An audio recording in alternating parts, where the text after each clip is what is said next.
What's going on, guys, and welcome to my audio review for the April 12th, 2024 edition of Friday Night SmackDown. I'm Graham G. Matthews. Hope you guys are doing well and enjoying your weekend so far. I'm still in the process of catching up on everything I missed from WrestleMania week, WrestleMania weekend. That includes reviews and recordings, podcasts, stuff like that. So bear with me.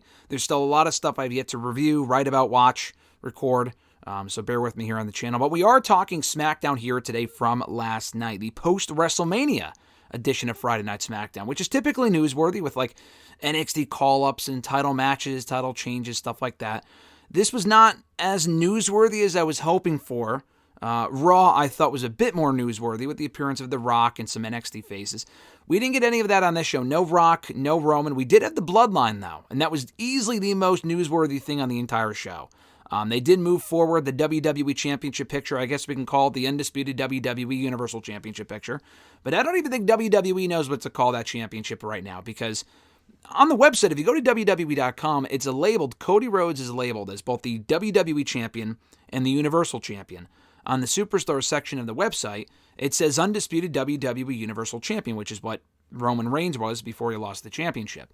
But in this email that I got sent by WWE previewing SmackDown yesterday, it called Cody Rhodes, not only in the headline for the email, but the body of the email itself, the WWE Champion. So it's less of a mouthful for me to call him the WWE Champion, so we'll just go with that. But we had a mini tournament on the show to crown a new number one contender to the WWE Championship, presumably at Backlash, I think is what Cody Rhodes said. Cody Rhodes was on this show, thankfully.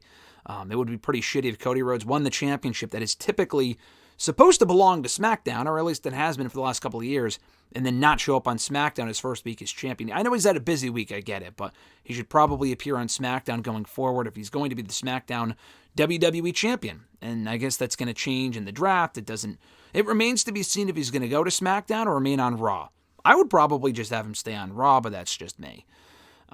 But anyway, easily the most newsworthy thing on this entire show that we will get into, Tama Tonga debuting in WWE on the main roster immediately, aligning with the Bloodline. Now, there were some talks of, is he going to go right to the Bloodline? Will he go to NXT first? Gallows and Anderson are there. They're close with him from their days in the Bullet Club years ago, blah, blah, blah. And actually, Carl Anderson's final New Japan match at Wrestle Kingdom last year was against Tama Tonga for the New Japan Openweight Championship, and Tonga won. That was when Anderson finally lost the championship. And now he also finds himself in WWE, but not in the OC, not doing that whole shit. He's in the Bloodline, which is pretty fucking cool. So I'll get into that segment. I thought that was really, really cool. The rest of the show I thought was good. Nothing overly exciting or newsworthy, but I enjoyed the show for what it was, a lot like Raw on Monday night. So again, not for a WrestleMania, post-WrestleMania edition of SmackDown, not the most exciting 2 hours. But by recent WWE standards, I thought it was entertaining, did a good job of pushing forward matches for next week, and also hyping up 2 matches for Raw as well. We not only are getting Dominic Mysterio versus Andrade on Monday's Raw, and an Intercontinental Championship match in Montreal with Chad Gable and Sami Zayn, we also found out we're getting the return of Sheamus on Monday night. They aired a vignette for him this past week on Raw. It looks like even though he was a SmackDown superstar the last time that we saw him 8 months ago, he's going to be returning to Raw this coming Monday. Now, he could be assigned to SmackDown in the draft in 2 weeks. That kicks off, I think, in 2 weeks, actually, which is pretty crazy. It's coming up that quick. But he is returning to Raw on Monday. Just wanted to make a quick note on that. We open up the episode, Cody Rhodes out to address the audience, kind of bask in the glory of being the WWE Champion. Kind of a nothing promo. He did list off all the potential people he could be facing at Backlash, all the people that were announced for the triple threat matches on this show. 2 triple threats, and the winners of those two triple threats, will face each other on next week's episode to determine Cody Rhodes' opponent at Backlash for the WWE Championship. But like I said, kind of a nothing promo from Cody here. The people are into him. He's so fucking over right now. This was another sold-out show in Detroit. So, again, the fact that it was in Detroit had my hopes up. Maybe, and I saw the reports that they are AEW bound most likely. But it did leave me holding out hope that we might get a Motor City Machine Guns appearance on the show. Did not happen. But my point was, what I was going to say, another sold-out show from WWE, like their 16th, 17th straight sold-out show, which is awesome. How much longer this will continue on for, I don't know. But I did see the report from WrestleVotes, PW Insider, whoever it was, that WWE apparently intends to keep the stage setup that we've had the last couple of weeks because they've wanted to allow more people in the buildings by doing the smaller setup. it looks like that might be staying for the bigger shows. Maybe not like pay-per-views, but like the shows that have more people in them that are sold out, they're going to be doing that going forward, which is cool. So I don't know if that's going to be the case next week or the week after, but whenever they do have sold-out shows in hot markets, in Detroit, I don't think it's a hot market for WWE, but it was the post-WrestleMania show, and it was a big show, so why wouldn't it be sold out? I guess we'll find out how much longer it's going to last, but I thought that was pretty cool as well. So Cody Rhodes starting the show here again. Not much of note from this promo. I thought it was okay for what it was. But speaking of the WWE Championship, the first of the 2 triple threat matches on the show did kick off. To open the show, LA Knight beating Santos Escobar and Bobby Lashley to advance in the WWE Championship tournament to next week's number 1 contenders matchup. Good stuff here. I thought the other triple threat was better, but this was still well worked. Kind of some weird chemistry among the 3 because they really don't have anything to do with each other. Whereas with Owens and AJ and Ray, who work together in the main event, Owens and Ray have never had a one-on-one match before, but AJ has worked with both guys, and all 3 guys are great. All 3 of these guys are very good as well. But Knight and Escobar may have had a match last summer. Knight and Bobby, I don't think I've ever had a one-on-one match. Maybe one in TNA. I know Knight told me at one point in an interview we did years ago that he's always wanted to work Bobby Lashley. This wasn't a one-on-one match, but it was good. Bobby went for the spear. He missed. Escobar threw him to the turnbuckle. He went to ringside. Escobar turns around, eats a BFT from LA Knight. LA Knight advances with that win. Still super mega fucking over. If this is leading to AJ Styles becoming the number 1 contender, I actually don't mind the fact that Knight won at WrestleMania. Because people are going to ask, and they already have asked, why wouldn't AJ Styles lose at WrestleMania if he was going to be the first one coming out of WrestleMania to become the number 1 contender to the WWE Championship? Well, they didn't want LA Knight losing multiple times. The guy already lost at Crown Jewel to Roman Reigns. He lost at the Royal Rumble. He wasn't even at Survivor Series. He lost at Elimination Chamber inside the Chamber match to AJ Styles. Or he didn't get eliminated by AJ Styles, but he was beaten because of AJ Styles. So the guy needed a win. He got his Mania moment. It was cool. I don't know what you do with him after he likely loses next week, but he got to win at Mania. He got to win tonight. That, to me, is perfectly fine that AJ lost at Mania if he's going to end up challenging for the championship at Backlash anyway. But I thought this was good. The real talking point from the show, as I mentioned earlier, the Bloodline out next. We saw them earlier in the show kind of confront Cody's locker room. And Owens walked in, which made me think Owens was winning the main event. He did not. AJ obviously did. Spoiler alert, I mentioned that a moment ago. But they were at Cody's locker room kind of reminiscing on the fact that was Roman Reigns' locker room for the longest time. That was the Bloodline locker room because Roman Reigns was champion for 4 years and the champion gets the big locker room. No longer. They're kind of on the outside looking in, literally. And it was Jimmy Uso, Paul Heyman, Solo Sikoa. They go out to the ring, and I'm wondering, what are they doing out here? And even before they came out and when they showed them on the show, my first thought was, why are they on the show? The Bloodline should probably not even be on WWE TV for a good month. Any member of it. I know The Rock was on Raw on Monday. We probably won't see him going forward for the next little while, I would imagine. He said he was going to film a movie. Roman Reigns, I would not have him return anytime soon. And I thought that would also apply to Paul Heyman, Jimmy Uso, and Solo Sikoa as well, because what more can you do with them? But we found out here what you can do with them. They were cutting a promo about how wins and losses matter, which was so fucking refreshing to hear because typically for the longest time in this company, wins and losses did not matter. And to a certain extent, they still don't matter because it was comical, fucking comical that Solo Sikoa would say that. Considering the fact that he beat John Cena at Crown Jewel 4 or 5 months ago, he has not won a single fucking match since.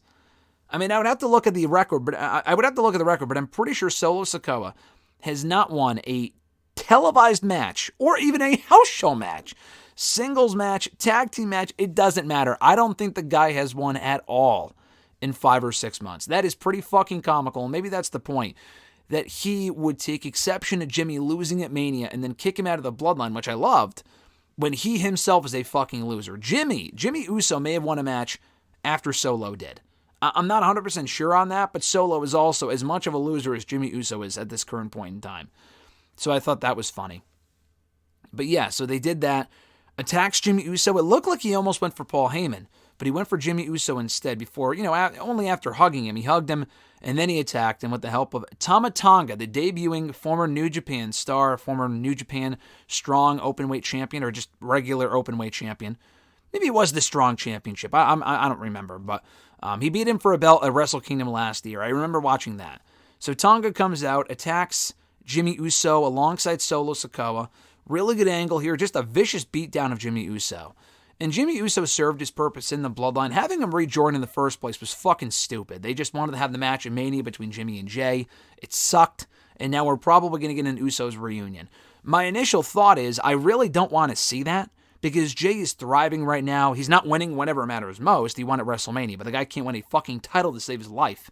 He is challenged for the World Heavyweight Championship, the WWE Championship, the Intercontinental Championship, the United States Championship, the Tag Team titles. He held the tag titles for a good 8 days.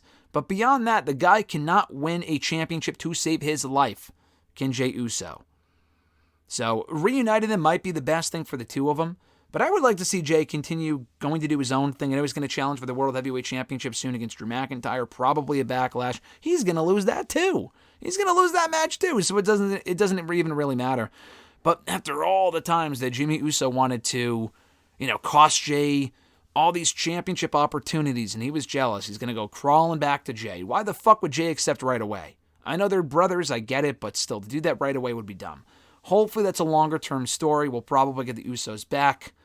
It's a little too soon for that for me personally, but I get what they're going for. I thought this was a really good segment, though. Tama Tonga being the latest member, the latest edition of the Bloodline makes a lot of sense. I think there's some sort of relation between him and the rest of the NOI family. I don't think he's a member, he's like an NOI specifically, but he's Haku's son. And Haku, they have some sort of relation there. I don't have the exact Bloodline family tree that The Rock presented at the press conference 2 months ago in front of me. But there is some sort of relation there, or they consider him a member of the family. It's something along those lines. He's really good. I've been familiar with his work for a couple of years now. Putting him right into the Bloodline is a cool role for him. He's almost 40 years old. Putting him in NXT first would be kind of a waste. So if it makes sense, do this sort of thing, and that's exactly what they're doing. So I thought that was cool. Now, does this mean that we're going to get a Bloodline Civil War? Is the big question everyone's asking in the last 24 hours. That might be exactly where we're going with this. Now, I would not wait until 2026 at WrestleMania 42 to do Rock and Roman, by the way. I know that's what the report was, that we might get Cody and Rock in Mania next year. That's way too fucking far away. Rock said, basically, when he comes back, he wants Cody Rhodes. Why would The Rock be gone for a fucking year? That's stupid. That is ridiculous. I know he's filming a movie until August. We got to get Rock back on the show before next year's Mania. That's just stupid. And the guy made all the appearances on the road to WrestleMania for the most part. Why would he then not show up for a year? That to me is dumb. I would do that match before then. I would do Rock and Roman at Mania, do the whole Bloodline Civil War stuff for the next year, bring in Jacob Fatu, make him a member of the Bloodline. Paul Heyman can choose his side or whatever, but having Solo, Fatu, and Tama Tonga led by The Rock, that to me is intriguing. Now, Solo did say to Paul Heyman that this was per the orders of the Tribal Chief. He did not say Roman Reigns. When Paul Heyman attempted to call Roman Reigns during the segment, Solo took the phone and smashed it in the middle of the ring. Heyman's facial expressions, his acting is just tremendous. The fact he is not in acting is just shocking to me because he's so fucking good at it. But anyway, I thought this was a really good segment, and people are talking already about a War Games match, a Survivor Series with the aforementioned members of the Bloodline with Fatu and Tonga, Solo and Rock versus Roman and the Usos and Sami Zayn, which would not be fucking random, but it's like Sami Zayn is off on his own arc right now. For him to rejoin the Bloodline, do that whole thing would be dumb, I think. I mean, maybe, but I was thinking more along the lines of Seth Rollins or Cody Rhodes, perhaps. Rollins specifically, because he has that Shield connection with Roman from 10 years ago, and that was the spot that they ran back at WrestleMania. So I don't know exactly where it's going or how it's going to play out, but I'm excited. I thought this is a very good segment, a necessary segment to kind of give us an idea of where they're going next. Because just having Solo and Jimmy on TV playing henchmen while Roman is gone would have been fucking stupid. We kind of got that last year. I mean, it was Solo and the Usos at that point. So this would just be the same thing without Jay. But to have them just out there spinning their wheels until Roman Reigns returns would have been dumb. So I'm glad they're not doing that. Bron Breakker back in action on the show. Feels like it's been a couple of weeks since we last saw him in a match on SmackDown, making short work of Cameron Grimes here, who did not get a televised entrance. Breakker is now no longer, as of Tuesday, one half of the NXT Tag Team Champions. So there really is nothing holding him back. I mean, he wasn't holding the fucking belt on the show anyway, on SmackDown anyway. He didn't come out with it, wasn't introduced as one half of the NXT Tag Team Champions. But there is officially no longer anything holding him back from doing more on SmackDown. They called him up and signed him to SmackDown 2 months ago. Great. Do something with him. Put him in a feud, have him rack up more wins. This was a nice start. Start to do more with him, please. He can get over. The guy's great. And we'll see where he kind of goes from here. We had Bayley out next to address the audience following her WWE Women's Championship victory at WrestleMania. Really good, heartfelt promo here from Bayley, talking about the moment and how she did it to deserve it, blah, blah, blah. The crowd chanting, "You deserve it." They did that to Cody Rhodes at the beginning of the show as well. Again, kind of a basic promo, but I thought it was good. Tiffany Stratton interrupts, and she thought she was going to accept Bayley's open challenge. Bayley said, "Well, I wasn't issuing an open challenge. I already had someone in mind," and that was Naomi. She and Naomi go way back. They're close. They are obviously both very close to Mercedes Moné, Sasha Banks as well. Sasha was not there. But I thought that was cool, and Naomi was announced as the next challenger to Bayley's championship. Although Naomi did say, "I don't want to accept the challenge quite yet until after I beat Tiffany." She did. They had a good match. Tiffany looking good in defeat. Always looking good in general, but specifically looking good in defeat here. And, this did mark her first singles loss on SmackDown, her first loss in general since joining SmackDown for Tiffany. But she'll be fine. Maybe she attacks Naomi next week and ends in a no contest, or Bayley beats Naomi clean and then she attacks Bayley. So I assume we're getting Bayley and Tiffany on the Sooner side. I would have Tiffany be the one to ultimately beat Bayley for that championship. It might happen on the Sooner side, but Tiffany is quite good. And it really could be most women on that show. The only person I would not rush into that spot would be Jade Cargill. And I would like to see Bayley work with more women before losing the championship to someone like Tiffany. But I wouldn't be upset at that either, because Tiffany's great and you could put Bayley back in chase mode. But I like what we got here from the women. More women's action on this show. Jade Cargill and Bianca Belair teaming up against Chelsea Green and Piper Niven. You knew they would be the opponents for Chelsea and Piper as soon as you saw Chelsea and Piper come out for this match. They didn't announce that Jade and Bianca were the opponents, but this did mark their first time teaming with just the two of them, no Naomi. And they look great in there together. They're two stars. They work very well together. Jade Cargill, once again limited, as she should have been, picking up the win for her team. She and Bianca celebrating afterward. The next logical step is having them challenge and win the WWE Women's Tag Team titles. The belts that mean nothing anyway. But they can hold those for a little while, implode, have a match probably at SummerSlam. I think that'd be cool, but what we got here was cool. Also worth mentioning, we haven't seen Piper Niven on the show in a while. I think she got hurt a couple of months ago. Good to see her back as well. Wanted to mention that.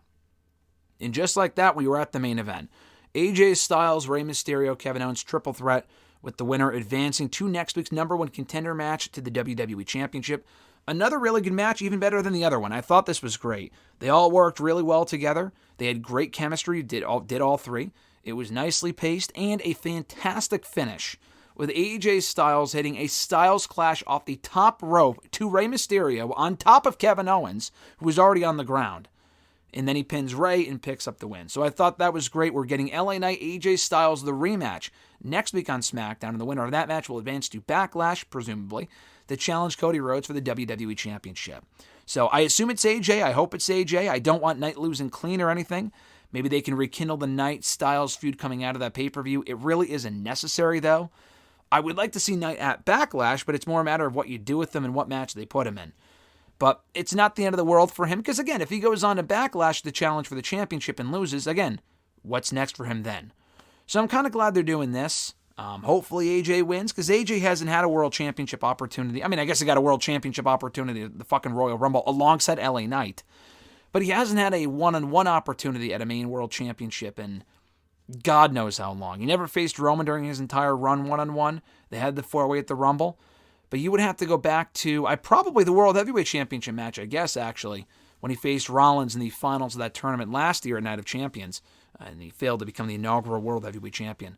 So cool to see Styles back in the spotlight. He's great, and I hope they use him to make the most of AJ Styles while they have him before he retires, probably in the next couple of years, I would have to imagine. And I'm looking forward to Knight and AJ next week on the show. So an overall thumbs-up edition of SmackDown. Again, nothing overly exciting beyond the Bloodline stuff. They did move things forward. We're getting closer to finding out who is next in line to challenge for the WWE Championship at Backlash. We're getting Bayley and Naomi next week. Looking forward to that. Bron Breakker back in action. Jade and Bianca teaming up. Very good show. Another very good show from the Blue Brand as we got on Raw on Monday night as well, in my opinion. So thank you guys for checking out my review. I appreciate it. Be sure to like the video, drop a comment, share the video, and subscribe to the channel for more daily content. My audio review of next week's show should also be up on Saturday. We should be back to normal now. 2 weeks ago I was there. Last week I was there.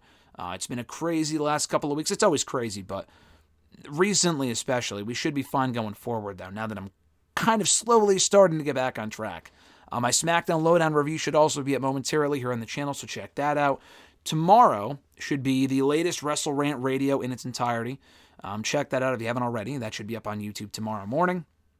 And then also my Dark Side of the Ring review for the Harley Race episode from not this past week, but the week before that. Just watched it the other day, and it was an interesting watch, so check that out tomorrow here on the channel as well. Have an awesome one, guys. I'm Graham G. Matthews, and I'll catch your ass down the road.